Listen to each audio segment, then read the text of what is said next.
wah salung pedang. Maka kalau tunai kalinya kutu dia. Kalau pakai kali abang, tunai abang. Ini ada Kang Surnekale, seorang legend peniup Surnekale dan pembuat Surnekale di Aceh Barat. Dan Ceng Basri, penari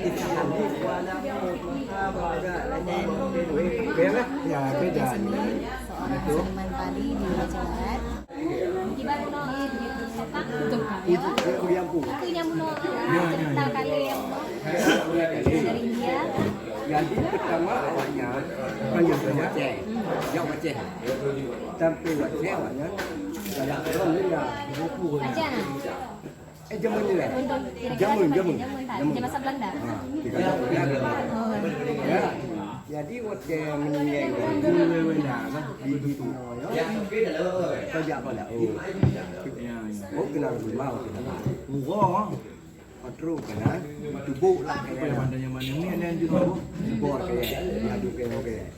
Mau kaji itu ditanya kita tunggu. Mulai kali.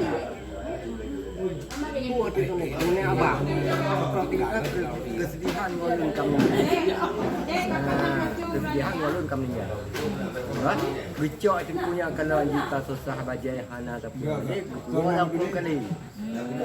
Tok pun kali patut punya pergilah yang ke toli dia patut ujung Tunji ya? ujungnya nak toli ya tio ke to. Onjinya mau itu kan? Teke. On teke. Onti gon. Teke. Teke. Gon ni. Cocok dulu. Oke. Okey bro, toli yang ke sebut jangan sungai kali. Padahal sungai. Ya. Kalau sungai belakang, kau hendak pakai nyanyi. Betul kan? Yang kau pakai yang ramah. Ya, ramah. Mas beda dia rumah sungai kan tebak tengok. Yupo song yupo. Pun lagu tu main. Jadi main.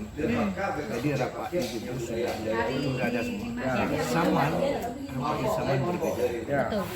Saman bantal kecil besar. Kan duit juga bantal. Sama main dengan sama.